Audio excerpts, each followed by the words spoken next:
In the first century, in the Greco-Roman world, there was a god named Asclepius. And this healing god of the Greco-Roman world would be a place that people who needed to have healings, whether they had eye problems or they had physical ailments, whatever, they would go to this god and they would pay a little bit of money and give to this god, and in return, healings would come in various forms, in various fashions. They were all over the Greco-Roman world. Well, since Paul is in this very region where there are shrines and temples built to this very god Asclepius, we discussed the topic of, is Paul competing with a healing god against Asclepius, named Jesus? Or what is his thoughts about the pagans in this time that he's talking to, these Gentiles, when they needed to have healing or go see a doctor, which always was attributed to a divine being? How did he feel about that? Where did Paul stand on that? In this discussion today, Dr. Christopher Stanley takes us into that very issue. Be sure to visit aslavestory.com or go to Amazon and check out his trilogy, Christopher D. Stanley, and you don't want to miss it.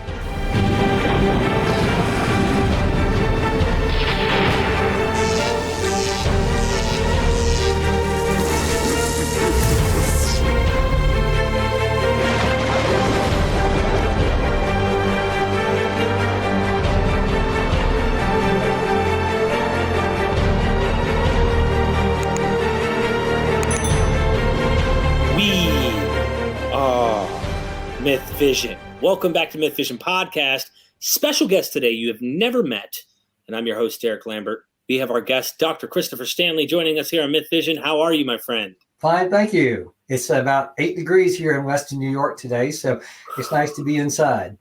Well, thank you so much for taking the time while you're hibernating, so to speak, to join us. I want our audience to understand Dr. Stanley is a social and religious historian who studies and writes about early Christianity in the Greco-Roman world. He recently retired as a professor at St. Bonaventure, is that correct? Bonaventure University in Western New York. He holds a PhD from Duke University, right down the street from me, in early Christianity, and a Master of Christian Studies in Regent College. He's written or edited 6 books and dozens of professional articles on early Christian text and history, and presents papers regularly at conferences around the world. His academic monographs include Paul and Scripture, Extending the Conversation, The Colonized Apostle, Paul in Post-Colonial Eyes, The Hebrew Bible, A Comparative Approach, Arguing with Scripture, The Rhetoric of Quotation in the Letters of Paul, Paul and the Language of Scripture, Citation Technique in Pauline Epistles and Contemporary Literature. His trilogy, A Slave Story, is his first work of fiction, which grew out of his historical research on first century Asia Minor. He's currently writing an academic work, or just finished, about healing practices in the Greco-Roman world, a subject that plays a central role in his trilogy. And with that being said, if you don't mind, Dr. Christopher Stanley, I'm going to do my best to try calling you Christopher since you asked me to do so. I just want everyone to know. Chris, that's right. Chris, yes. Okay. I've never been Christopher all my life. So it only appears on the cover, on the title pages of books.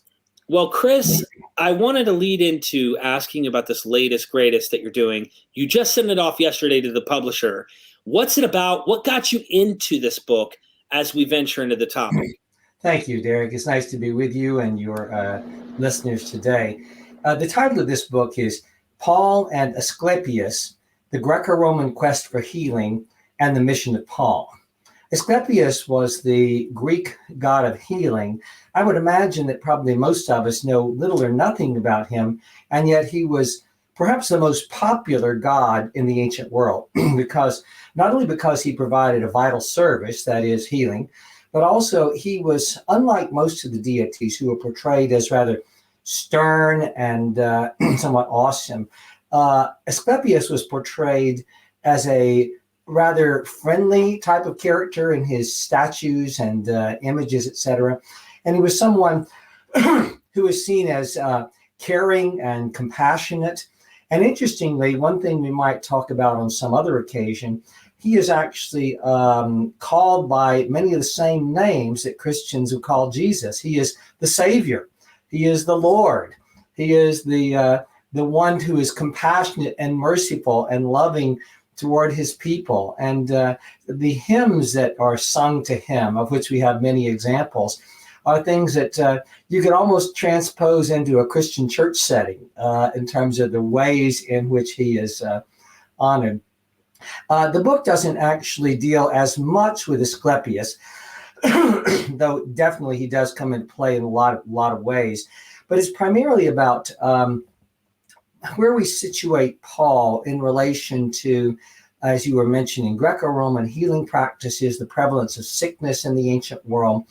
And as you noted, this is a topic I never really thought about until I started writing these historical novels that are intensely detailed and immersive, drawing readers into the lived realities of people in first century Asia Minor. And I had intended that the main character would be sick and dealing with that would be part of the storyline. But it really wasn't until I, on one of my several trips to Turkey, traveled around and was traveling with Mark Wilson, who was a fellow scholar and tour leader, et cetera, in Turkey. He went around with me and we visited a lot of the different sites I was planning on using. And I became increasingly aware of the prevalence of sickness in the ancient world, and therefore how the widespread availability of various types of healing, including a range of sacred healing centers in the world of Asia Minor where Paul would have lived and operated. And I began to see that there was a much broader world here that neither I nor other New Testament scholars had really taken into account. And so that ended up playing a much larger role in my novels than I intended. And in the course of it, I began to realize there was a lot of academic work to be done in this area as well. And so, I mean, just to give you a couple of examples of the fine detail that I get into, I mean, the book begins with a consideration of detail, a lot of work drawing on medical historians about what did people actually get sick from in the ancient world.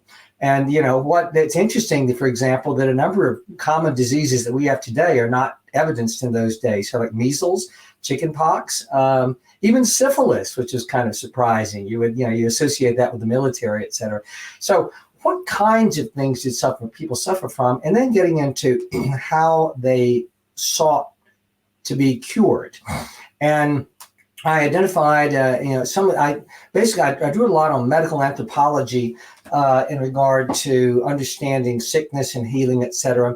And there's a particular author named Arthur Kleinman, who is very influential in medical anthropology, who talks about three classes of healers that you can find in most cultures. He talks about professional healers, folk healers, and popular healers. And I really did not find that fit the evidence of the ancient world well. And so I kind of critiqued what he was doing, and I treat in separate chapters what I call, number one, home remedies, the kind of natural, everyday modes of treatment that every culture has that are part of the lore of the culture. Then secondly, what is somewhat controversially called magical healing methods, and we can come back and talk about what that would mean. There's a lot in my book about magic and magical modes of doing things. And then thirdly, religious healing, which was very significant, not only Asclepius, but lots of other gods who were approached for healing and a host of ways in which that's done. And then finally, medical approaches, beginning with Hippocrates and coming forward, and things that are at least somewhat closer to what we think of as medicine today. And one of the central points that I make in this whole first maybe 2/3 of the book is that where the ancient world of approaching the treatment of sickness and injury was radically different than ours in this sense, that we essentially assume that medicine is the go-to, and that other modes of healing, if you want to pray for healing, if you want to use crystals or, whatever kinds of things people do, those are kind of secondary, supplementary, not reliable, nothing like that in the ancient world. Medicine was one of at least 4 competing modes of treatment. And so it had no privileged status in the ancient world. But not only that, there were no clear lines between these categories. Asclepius, the physicians they credited Asclepius as the patron deity of their discipline. In many cases, they were priests of Asclepius. They credited Asclepius with their healing powers.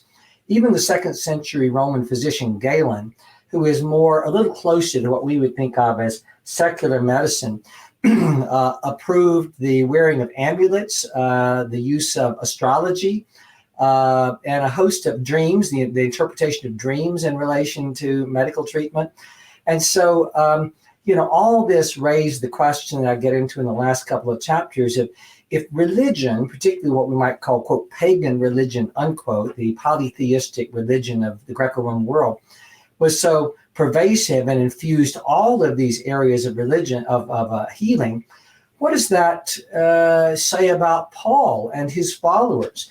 Given Paul's strong aversion to anything that has to do with worship of other gods, what would he have thought about using medical treatments that involved either directly or indirectly something associated with this religious system that he rejected as false?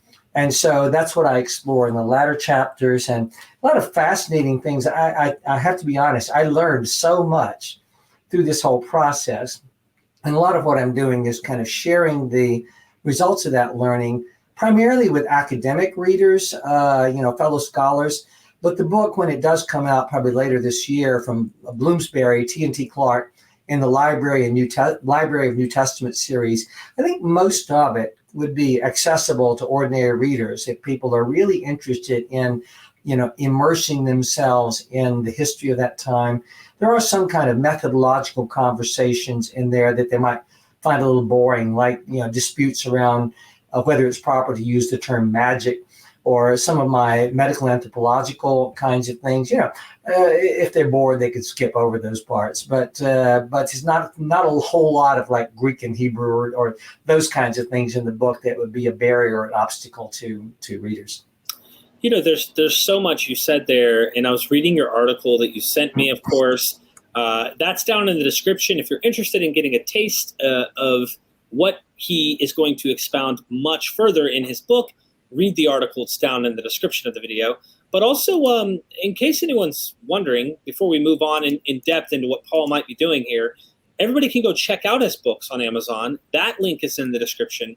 And Christopher, I wanted to say your full name, Chris, his books are here. And you can go. One of the real big ones we're going to eventually get into is Paul and his usage of the scripture, because that's one of the things that first got me drawn. And then I realized, whoa, he does a lot more than that. There's a lot that he has covered, and we at MythVision are interested in digging there. So go support what he's doing, get a copy, educate yourself, and be up to date on what we're going to be discussing here on the channel.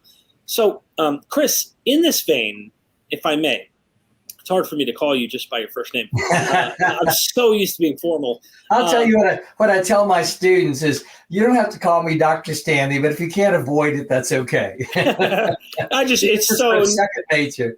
I'm so not used to it, but it's cool. I'll try my best and roll with the punches. Paul is living in a Hellenistic world all through and through. So much so, everywhere he turns, there's a temple with another false god, another demon, if I could. And maybe I'm going head first into the deep end here. I don't know, but in your article, going toward the end, there's 8 examples of Paul we're trying to figure out. And for me, I fit in that last category of like the last 2 or 3. I'm not sure where to land on those, but I think that's where I'm thinking. I'm thinking in that category. And one of the things that was brought up was the food, right? So you have this Jew who's a believer that the one true supreme God is Yahweh, his God, the God of Israel. But at the same time, I've heard people like Paula Fredrickson and other scholars say that Paul is like other Jews. They're not extreme monotheist. They believe there are other entities, spirits, daemons, if you will, things like that. But in his worldview, if Yahweh's on your side, the God of Israel's on your side, then none of that stuff matters because they have no power. This is what I've understood. And you'll get my thinking as I go, and the audience is really why I'm trying to elaborate here. Paul is explaining an issue. There's a clear issue with his audience. Tells you kind of who his audience is when they say, but what about us eating meat? They've been strangled to these gods, and am I allowed to eat it? Because this is something that Jews aren't allowed to do. And that's a well-known issue between Jews and Gentiles. And he's saying, you know what? Go for it. It has no power unless your brother who's weak, probably meaning they're kind of in the Jewish mindset, or they just can't quite get their head wrapped around this, then don't do it around them, or don't let them know, or anything like that. He's kind of giving them the nod. Go for it. But just remember that, one God, you worship this God, the true God. I wondered if that connected in some way to what if my leg something's wrong? I cut it wide open, or I have to go here. I got a throbbing headache, or whatever it might be. And that's why I refer to you as an expert who's delved into this. I want to say this for our audience. Chris has gone deep, and he admits when there's just not great evidence for something. That's what real scholars do. So he's going to give us everything he's kind of figured out the best he can. You got to get the book to get the full detail. But that's what I appreciate the most, is that you'll go so far and say, we just don't know, or this is where it seems to be pointing, or whatever, and where your stance is. There's my rambling. Okay. I wanted to point it out. Let me see if I can begin a response by highlighting for your listeners what elements of the New Testament, Paul's letters, I'm looking at to kind of begin to raise these questions. I think that there's a tendency among a lot of people who are interested in reading the Bible from a personal faith perspective, primarily looking at the theology of Paul, or what we might call the ethics of Paul, the kind of how do I live type things. And we neglect or ignore the more personal references in Paul's letters that really in many ways are the most useful for understanding him as a real living flesh and blood person. And so I think probably everybody is aware vaguely that if you know anything about Paul, that he suffered a lot, that he went through a lot of physical suffering. So for example, in 2 Corinthians 11, when he is, quote, boasting, unquote, about all the things he's endured, he says, he talks about how hard he's worked in his labors. It's comparing himself to these people he calls super apostles. He says, I've had far more imprisonments with countless floggings, often near death. 5 times I've received from the Jews the 40 lashes minus 1. 3 times I was beaten with rods. Once I received a stoning. 3 times I was shipwrecked for a night and a day and was adrift at sea. Frequent journeys, dangers from rivers, dangers from bandits, dangers from my own people, dangers from Gentiles, etc., etc. Toil, hardship, many a sleepless night, hungry and thirsty, often without food, cold and naked, etc. And also he makes more elusive references to these things other places. So for example, in 1 Corinthians chapter 4, when he's kind of mockingly comparing his greatness to that the Corinthians are claiming for themselves, and actually kind of is again kind of satirical. He talks about we are weak, but you are strong. You're held in honor, but we're in disrepute. And he goes on to say, to the present hour we are hungry and thirsty. We're poorly clothed and beaten and homeless, and we grow weary from the work of our own hands. And when reviled, we bless. When persecuted, we endure. When slandered, we speak kindly. We become like the rubbish of the world, the dregs of all things to this very day. This is 1 Corinthians 4, kind of excerpting a bit from verses 8 to 13. And again, in 2 Corinthians, back to there, in chapter 6, there's a similar kind of a catalog of hardships. And I'm going to get to my point here in just a second. No but it's problem. good to actually have the texts in front of us. Let's see. Actually, in 2 Corinthians 4, wait a minute. So, 4, beginning and kind of right after verse 7, but verse 8. We are afflicted in every way, but not crushed, perplexed, but not driven to despair, persecuted, but not forsaken, struck down but not destroyed, at all, always carrying in the body the death of Jesus, so that the life of Jesus may be also made visible in our bodies. For while we live, we are always being given up to death for Jesus' sake, so that his life may be manifest in us, etc. And I got to thinking, that's a lot of suffering. That's a lot of pain. You don't get beat and end up without being bloodied and having bruises and having all sorts of physical injuries. Well, what did Paul do about that? You know, who did he go to bind him up? And you think about the hunger and cold and all these things, and you think about how prevalent sickness was in the ancient world. Surely Paul got sick a lot.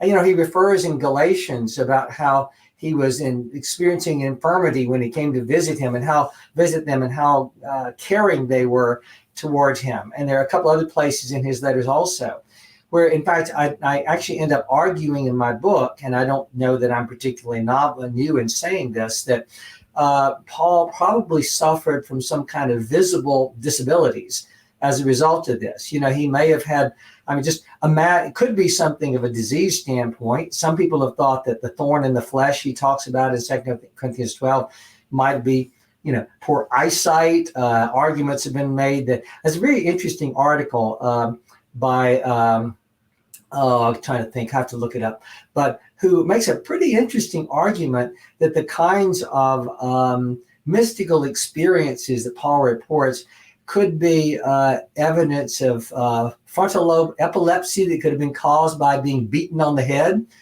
You know, so interesting to think about. Just whenever we think of those kind of arguments, to realize that Paul really physically suffered in ways that he would have had to obtain care from some kind of healers in the ancient world. And then we add to that that his audiences, obviously, given the prevalence of sickness and injury in the ancient world, they too would have, before they became Christ followers, had a lifelong experience of using these various kinds of healthcare that involve directly or indirectly engagement with either with the polytheistic religious system or with kind of powers that one is seeking to manipulate by rituals in the category that we might think of as magic. And so, you know, what's Paul going to do about that? And then you realize Paul never says, not a word in his letters about any of this. And you come over, for example, to Philippians 2, where he talks about Epaphroditus and how he had almost died. He was extremely ill about something or the other, but God, God rescued him. And he never says what kind of treatment. But one of the interesting things, and I'm going to kind of pause a second here, is that not once does he give any evidence of having been sought or benefited from any of the, what he refers to in 1 Corinthians 12 as the gifts of healings. In other words, you got these, depending on how one interprets that passage, some kind of charismatic healers within the church that, you know, we kind of typically assume might be however you explain it, some kind of a supernatural healing abilities. And yet Paul gives no sign that he ever either tried out or benefited from those kind of things. And the only place where he refers to any kind of a religious cure is a failure. When in 2 Corinthians 12, he talks about praying to God 3 times to take away his thorn in the flesh.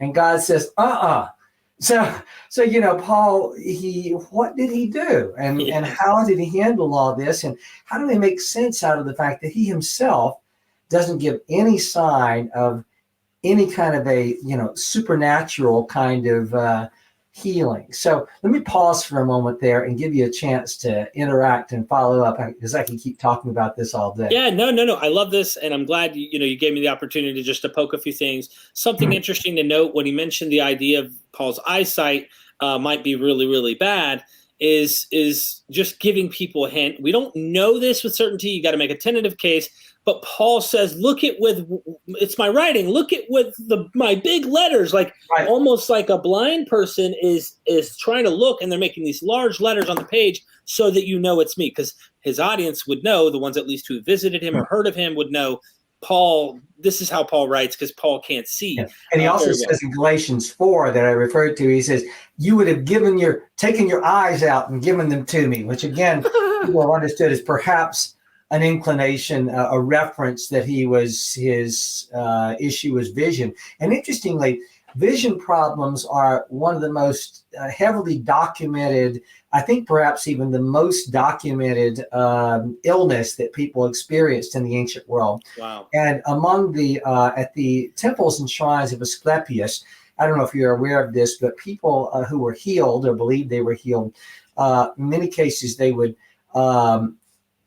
donate to the shrine a votive offering, a usually clay image of the body part that was cured. So, you know, clay leg or eyes or breasts or whatever.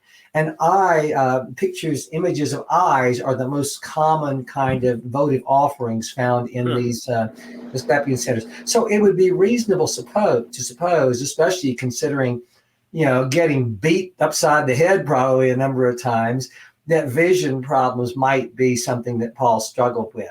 Oh, and now one more thing. Yeah. In the medical section of the book, I spent a lot of time working in ancient pharmacological handbooks. That is, referent lists of the drugs, you know, the various plants and animal things that were used to cure people. And again, eye problems are the most commonly, the thing for which the most varied, the most number and the most varied prescriptions are offered. Wow. So one more thing I mentioned as you go into this for our audience, we're talking like a critical scholar here who's saying we're starting with Paul. So what typically happens when people get to the Bible is they don't know how to differentiate and start with what is the earliest evidence we have first, and that's Paul. And then you're going into these other texts, because people who are listening to you go, what do you mean? In Luke's book of Acts, you know, the Acts of the Apostle, all of this stuff gets spelled out and fixed. And then look at the Gospels, right? These are huge red flag issues. And I know you could rabbit trail. I just want to make one mention. Paul never mentions anything of the healings of Jesus' miraculous life. There's a lot he doesn't mention. His father or his mother. He doesn't mention a lot of different things, but he doesn't mention this. And a lot of times Paul contradicts Acts. So there's things to take into consideration as we're starting to get closer to the answers that you're going to mention, Chris. Yeah, and just to kind of give a heads up, Derek and I have talked about doing more of these sessions. And one other issue that I deal with in my book is these several places in Paul's letter where he talks about how his preaching was accompanied by, quote, signs and wonders, unquote, and acts of power and demonstrations of the Spirit. And it's often been proposed that healings and exorcisms are the most likely candidates. He never explains what he means by those. And that is kind of a whole related topic that we talked about perhaps doing a second video on, did Paul do miracles? And at that point, it becomes the issue of how we relate Paul's letters to the book of Acts becomes central. There's really nothing in the book of Acts about any kind of non-religious treatments of sickness. In fact, there's virtually nothing in the entire New Testament. And, one of the interesting questions, as you just were highlighting, is if you got all these stories, even though the Gospels were not written in Paul's day, you got these oral traditions around about Jesus as this healing God. I mean, they believed he was a God at that point in some way, shape, or form. You got these stories of Jesus as a healing God. Why are you not, using those to kind of say, hey, come join us, we offer healing? And part of that, I think, is going to be that Paul didn't experience healing. He didn't have a lot of confidence that, the Spirit could work and do healings but he didn't have any control over it. And therefore he couldn't promise people, hey, come to our group, come to our, come listen to me, and we're going to be healed of your sickness. And so Derek was asking me to what degree was he, setting forth to directly compete with Asclepius. And I was saying that before we got on here, that I originally thought I was going to, kind of say, as many have, that Christianity came forward as a healing religion, directly competing with Asclepius. But really, we don't see that until the 2nd century.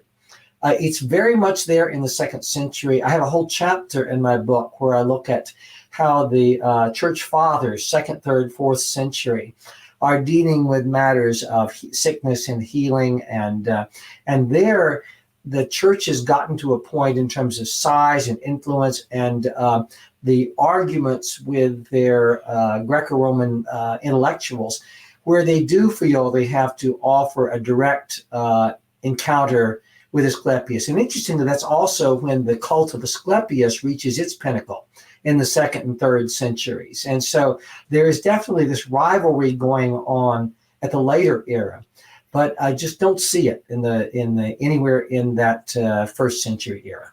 So you started this journey, like where I'm at kind of right now, thinking maybe this early movement is trying to compete, and it's trying to solve similar problems, but with this God, which will protect you from all these other gods.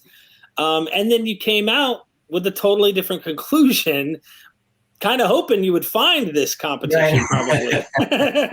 In fact, I should add one other element just to complicate the matter even further. What I should have said, to be more precise, is we don't see it in Paul and the authors of the other epistolary material in the New Testament. We obviously do see in the book of Acts, you've got the healing, but something we need to maybe step back and ponder is the Gospels. These are being written during this, at least the latter part of the 1st century, depending on what one thinks about authorship and all that. And the Gospel authors had the freedom to choose what they were going to include or not include, and they included a lot of healing material. And so it does raise the question of to what degree were they, at any rate, if not directly competing with Asclepius, at least having it in the background that, hey, you got a healing God? We got a healing God. You got a compassionate deity? We got a compassionate deity. And then if that is what's going on, it still raises these interesting questions. Well, why was Paul?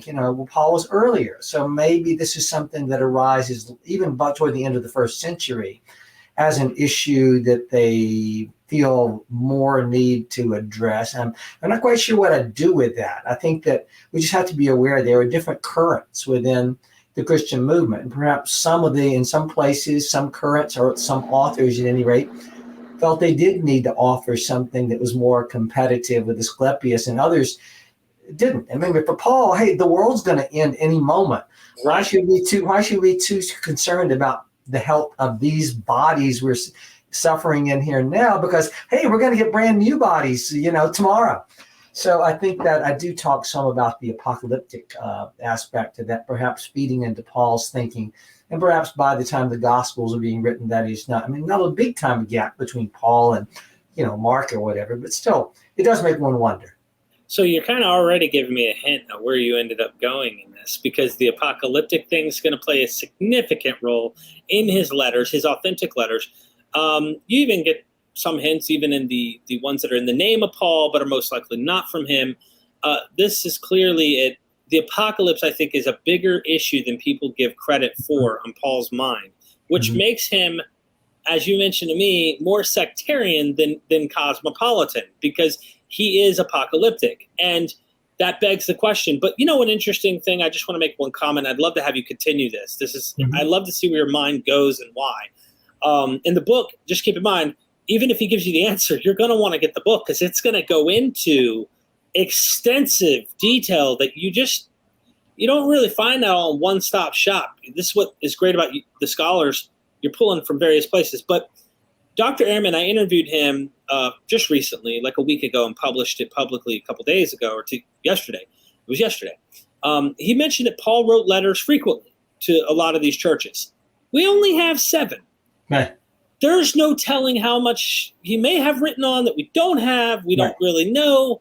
But this is what's preserved, and you can go ahead and probably say goodbye to ever finding one of his opponent's letters.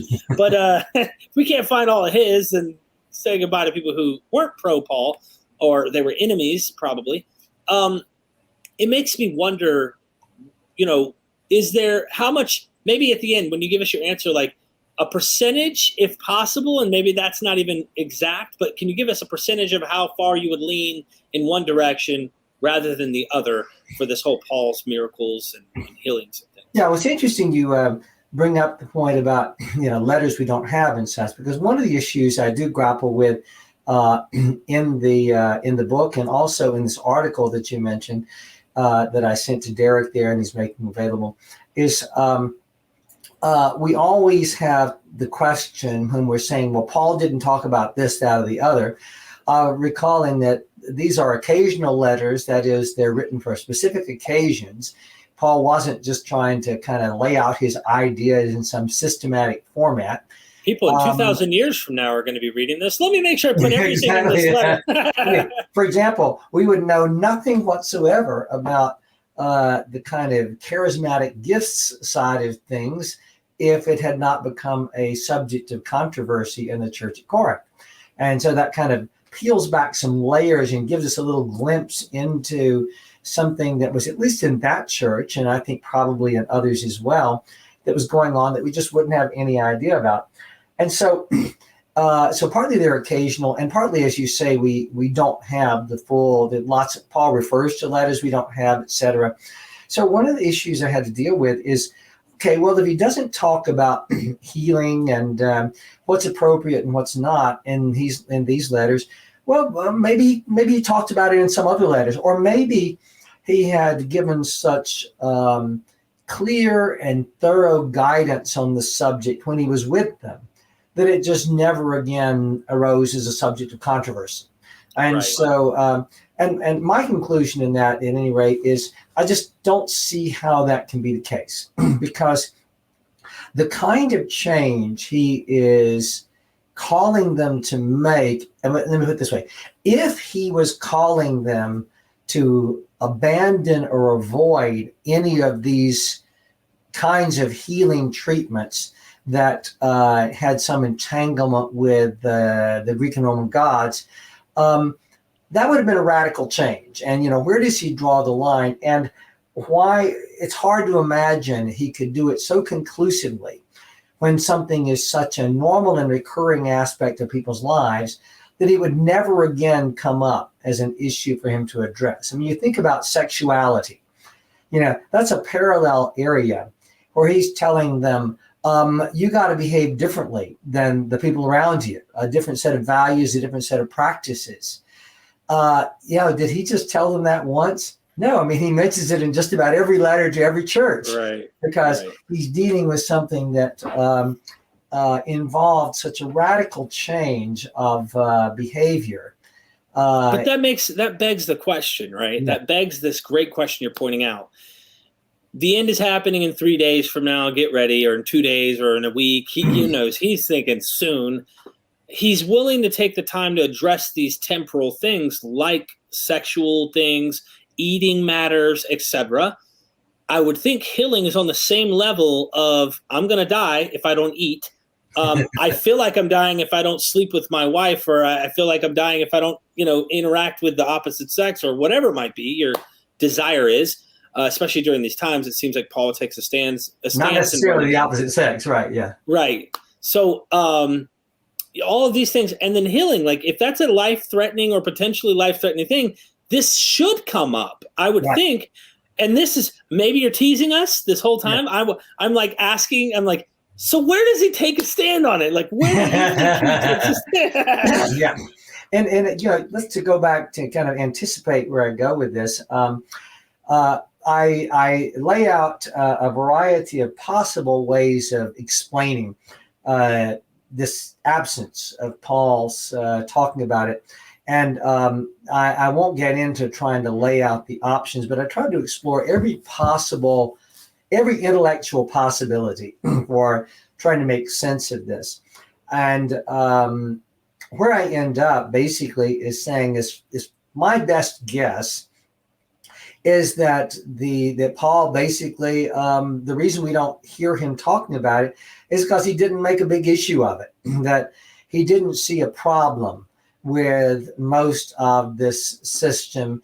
And here I would come back to the thing you brought up earlier. I spend more time in the book about the analogy with 1 Corinthians 8 and 10, where he deals with the issue of meat that has been sacrificed to pagan deities. Your listeners may or may not be aware that virtually all the meat you could buy in the ancient world had been ritually slaughtered to a pagan god. And it was quite common that meat would be distributed for free at festivals after the sacrifices. And so one of the kind of issue behind what Paul is dealing with here is that rich people could eat meat whenever they wanted.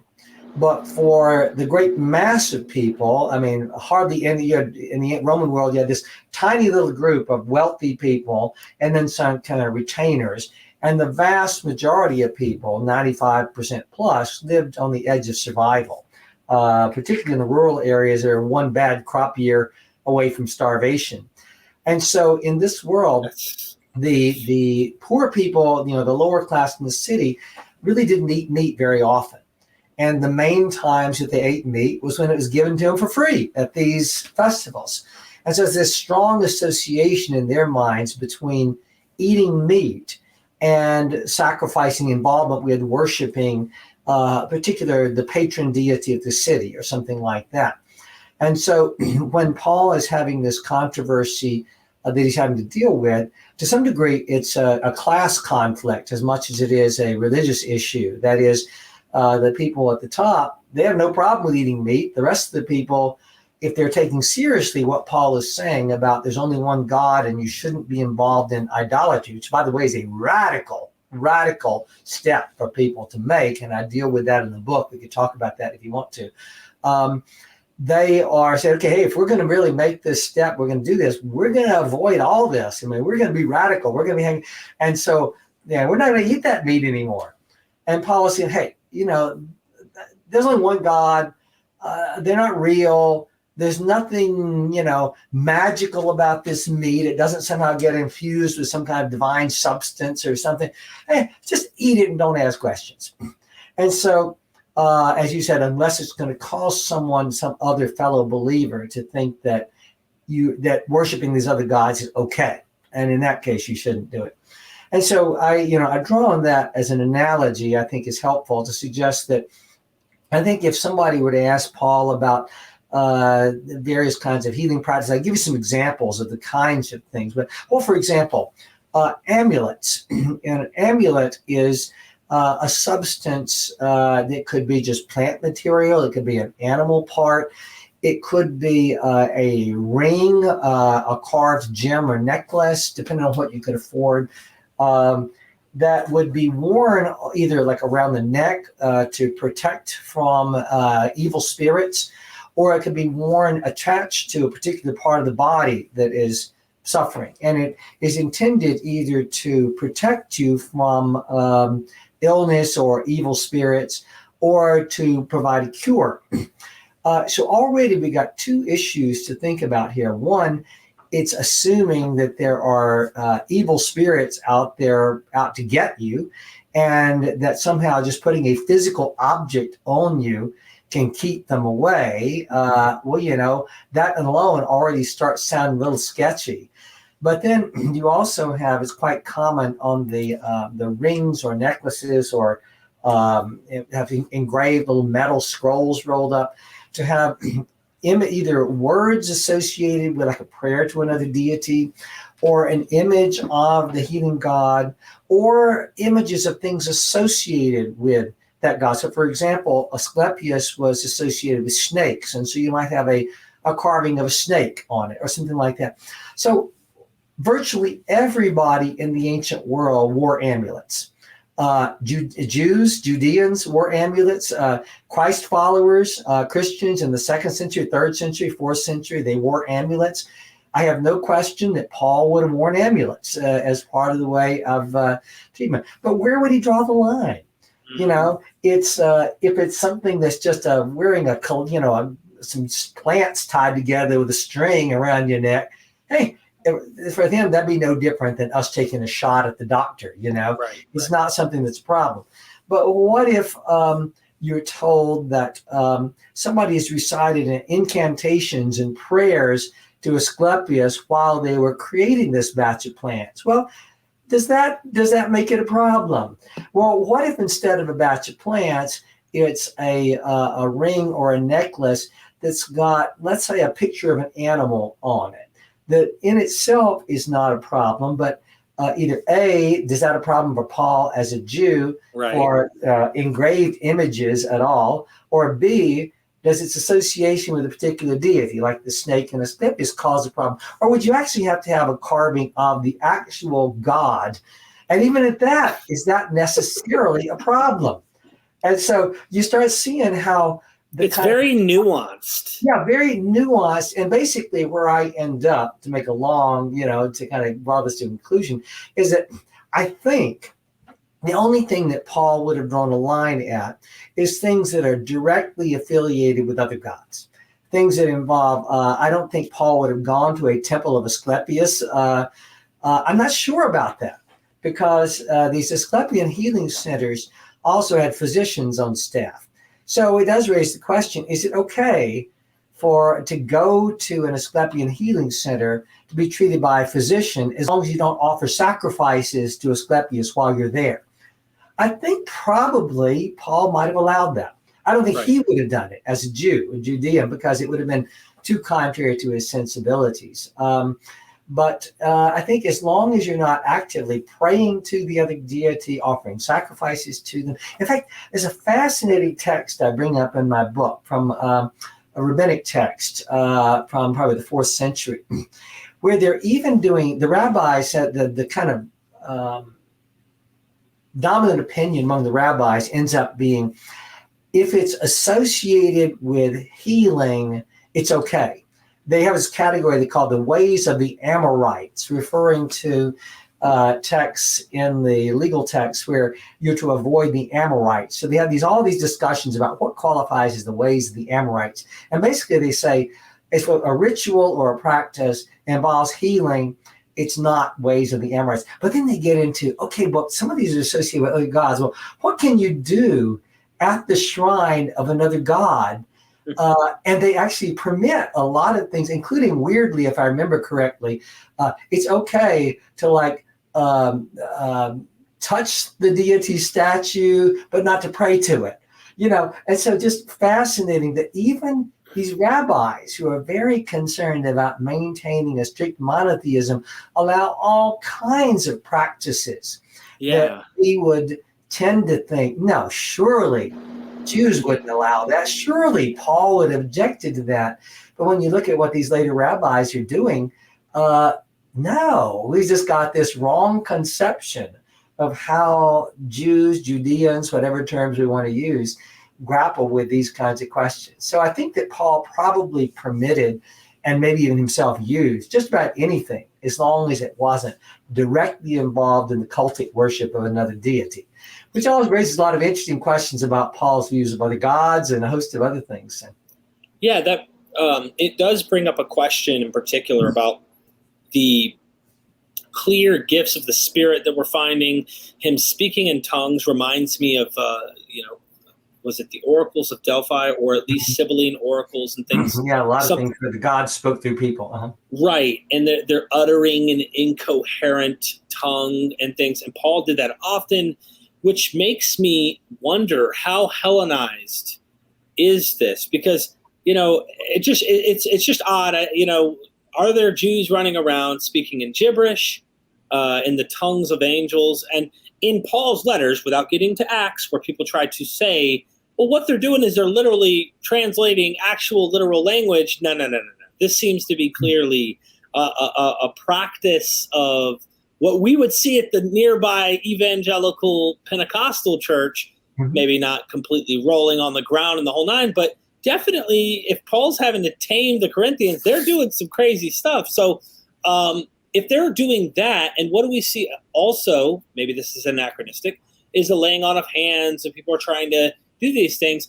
It made me wonder, like, why aren't we granting that possibility as something that, you know, hey, the church has all the answers. We don't need, or at least this community has the answers. Do you have like a specific, I mean, I know you drew a different conclusion, but do you have like a specific response you might can give as to like, maybe they are doing something like this? Because we know the Jews, I want to say, we keep talking about the pagans. Of course, they had pagan gods. Asclepius, he was the son of Apollo. Apollo was a healing god, of course, as well. So there's a whole nother like deep trail in the pagan world we could go down. But the Jews did this, and their patron was Solomon. Solomon was a controller of spirits, and like, so it makes me wonder, like, is it, I don't know, maybe I'm still keeping that door open, wondering, they're doing some crazy stuff. Maybe they're doing some like, watch, oh, your leg stretched, or hey, you can see now, like some trickster type.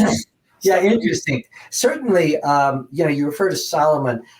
Exorcism is very strong, very much practiced in Jewish circles. And of course, we have a reference even in the book of Acts where Paul talks about where there's this episode of casting out, seven Jews trying to cast out demons. They say, we know Paul, we don't know you. And they attack them.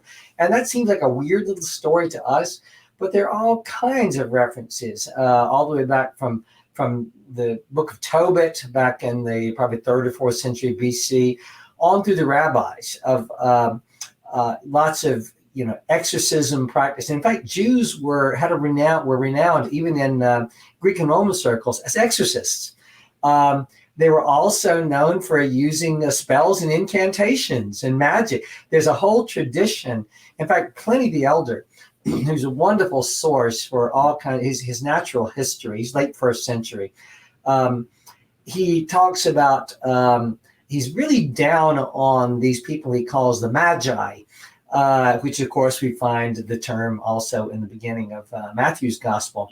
The kinds of magical techniques of healing and et cetera that they offer. And yet he embraces and accepts all kinds of things that we today couldn't see any distinction between things he accepts and the things he is attacking.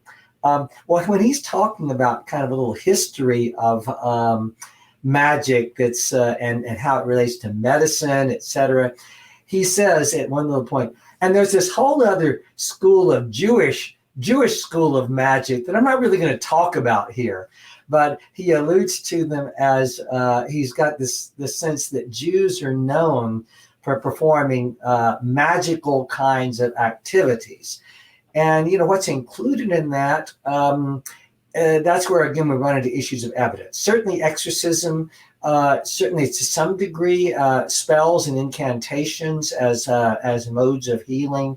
But as far as a specific kind of thing, like anything like speaking in tongues, Dale Martin, who I think you have had some communication with, he wrote a great article, 15 or 20 years ago that I don't remember the title of the source, but it's got glossolalia in the title.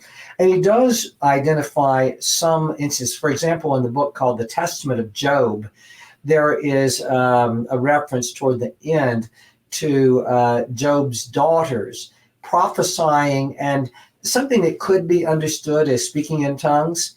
And there's a bit more, but he brings together all the evidence there. So if you want to look up that, that's a good source. And he does, as you were saying, bring in, you know, Delphi and other kind of aspects along those lines. So I think that that particular thing was not something distinctive to Christianity. Yeah, interestingly, I could throw in one more little tidbit. Just as we said earlier, Paul doesn't talk about the miracles of Jesus. He also never mentions exorcism. He almost never mentions demons. The idea that demons could somehow be the causes of sickness and that you cast them out or drive them away by rituals to cure is very much there in other Jewish sources from his day. It is not there in Paul. So concluding this, because we have so much more to talk about. I mean, I'm not kidding. I love this. This is amazing. Fantastic so far. And I want to do more. I really do. This begs the question at the end here. If Paul is missing this, we have well, there's many plausible explanations you list as possible answers to the situation. You've come to a conclusion that at first you weren't quite on the same page. Either we're missing, if you're wrong in your conclusion right now, which is tentative, that's how you are, you're a scholar. But if you're wrong and you're not like going to be shocked, you just be like, oh, okay, we just don't have those letters and we found those letters now, or we see something, blah, blah, blah. We were able to know it's really authentically Paul, and then, okay, boom, or another letter that wrote about Paul and we know it's authentic, whatever. That would validate enough for you to say, okay, he just did mention enemies, which is odd.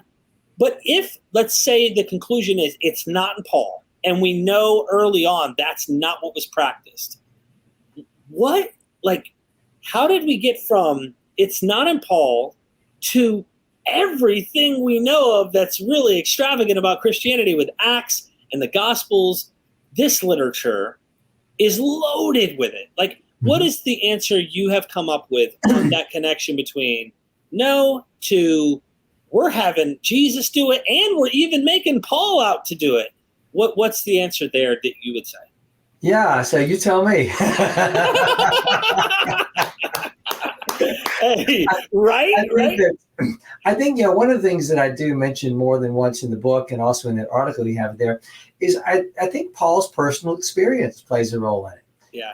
He's someone who suffered a lot and he didn't get cured. And if we want to follow up about later about the kind of signs and wonders, etc. Was Paul a miracle worker, as Acts would portray? And so, even apart from the question of healing, and be interesting to see where we go with that. But I think he does not present himself as a healer, and again, I think that's because of his own personal experience. As I said earlier, even with his thorn in the flesh, hey, he's just got to live with it, and so.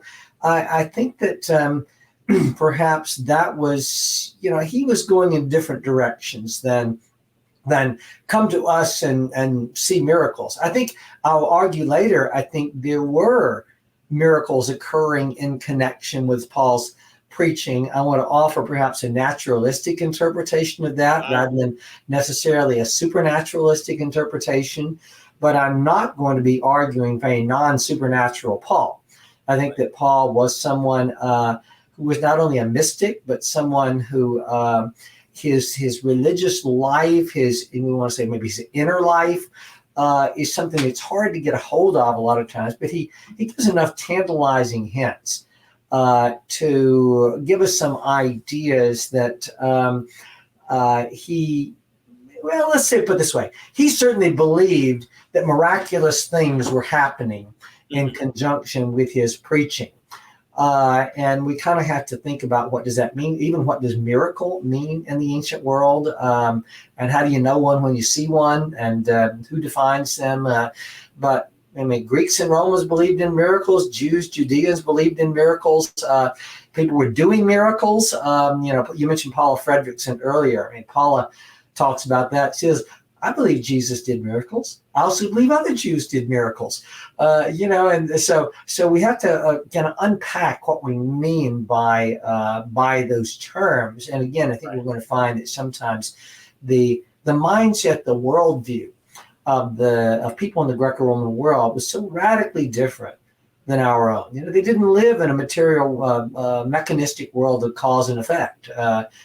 All of life was pervaded by divine presences and powers, and you had to deal with them on a regular basis. And so, what do you do with that? So I just throw that much out there, kind of a non-answer. Yeah, no, I love it. Let's leave everyone on a cliffhanger here because I want to dive deep. This requires us to tackle, unpack, and try to discuss what's going on. And people might go, why don't you do the continuity? They're painting him. You have Paul as this as this, what would you call that? He becomes a figure they're making him in Acts that in his letters, it's not there. There's contradictions between both the letters of Paul and Acts, and we're going to unravel that, I think, as time goes by. Yeah. We'll discuss this in our next episode together. The book, when is it going to be published? Well, just interesting you asked, because I just sent a question yesterday to the editor there saying, hey, when is this going to come out? I'm assuming, based on my experience with my other books, later this year. I would expect that they would want to bring it out prior to the big annual meeting of the Society of Biblical Literature at Thanksgiving. So, I'm guessing October, November, but I'll maybe before you, maybe I'll have the information maybe early next week, and you could maybe post that in your notes or something like that. Absolutely. And I'll make sure that I add that in the description when the time comes. For our audience sake, I hope everybody goes and gets a copy of his books. Get familiar with his work. And the reason why I say this right now, for everybody who's watching, you see all these books, you go on Amazon, you start looking, we're going to get into these. We're going to get into these topics. We're going to dive deep into this guy we call Paul, who really, has changed the world. At least the literature that he has is used is the motivator, if you will, within this, what we call the New Testament, that has caused the world to change and has bridged a gap, I would say, in the thinking between Jew and Gentile. And man, it gets deep. I can't even begin to unravel it. So go check out his literature, because Chris is going to take us through this. We're going to take magnifying glasses to maybe some pericopes, what Paul's doing, some of the dilemmas that Paul's living in. I mean, it's just a whole nother world. When you said miracle and what it means, and then you started saying that Paula Fredrickson thinks Paul did miracles and so did other Jews, I thought, right, my modern understanding is she doesn't literally believe in like miracles, because what we think of as miracles, no, she doesn't. But what they thought of as a miracle, and maybe it's like today when people go, I prayed and I asked for my car keys, I found them, it's a miracle. Oh, okay, it's a miracle. Maybe that's what they mean, because it's complicated, that's for sure. Yeah. I do want to add, since you referred people to my book pages there, that if you don't want to wait until the more academic treatment comes out, the novels really do immerse you into this world. There's a lot there about Greek and Roman and indigenous religion. A lot of descriptions of, enactments of religious rituals. Is that these a right lot here? There about healing. In fact, the primary storyline of the first two books in this trilogy has to do with this guy making a trek across Asia Minor from Pisidian Antioch, in the center of what we know of today as Turkey, to the west coast, to the healing shrine of Asclepius in Pergamum and northwestern Turkey, and what happens there, and then the journey back. And so it's kind of a journey narrative, but there's a lot more to it than that. And so you really get immersed into their world. Just to give you a sense of how precise I am about historical accuracy in every detail, at the shrine of Asclepius at Pergamum, if perhaps any of your readers have listeners have ever been there, there's some good ruins there and a lot of information on the site. But most of what you see there is from the 2nd century. It was Hadrian did a massive infusion of money and resources to the site at that time. Well, I didn't want to describe my characters coming there to things that were built in the 2nd century. And boy, digging in and discovering what it was like in the 1st century was a massive undertaking. There's just nothing out there. And finally, I ordered in through Interlibrary Loan the 4-volume archaeological report of the archaeologists on the site, written in German, and worked my way through that and all the diagrams in the back of it, and teased out of their color-coded diagrams the best idea of what buildings were there and what they were like. And then I still had to use my imagination in places about certain things, but it's an educated imagination based on detailed understanding of the archaeological site. And so I try to immerse my readers into the lived reality. There's a woman named Bronwyn Wickizer who did her dissertation on that site and the practices there. And I sent that section of my novels off to her. And she said, you've really nailed it here.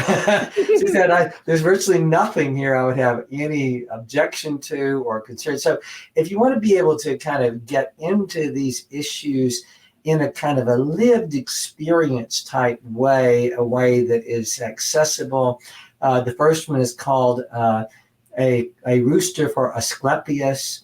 The second one is called A Bull for Pluto. The third book is not yet written, but it's not, really you have to read those two books to get the full story. The third book will take my characters into Israel in the years leading up to and including the Jewish revolt against the Romans. I've twice had to cancel trips to Israel to do some more on-site research for that. I've got a trip scheduled for May. I will be starting to write that book in the next few weeks. So I'd like to hope I can get that done this year, but it's not necessary. If you get hooked, though, the first book is also available on Audible. I've got a wonderful reader who does great voices. The second one will hopefully be out in the next couple of months or so. So if you prefer listening, another way to access them. In fact, I think it's better on Audible than reading the page. They're pretty massive books. So you're going to take some time to get through them, but I'd say it's well worthwhile. Thank you so much for your time. I definitely look forward to doing this again. And let's keep going. Everybody who's watching, leave your comment. Let us know what you think about this discussion, because there's just so much to unpack. And please go check out his work. Everything of his that I have is down in the description. And if it's not there yet, eventually it will be. And if you post some follow-up questions, I'll be happy to address them next time around. There you go. And don't forget, ladies and gentlemen, we are MythVision.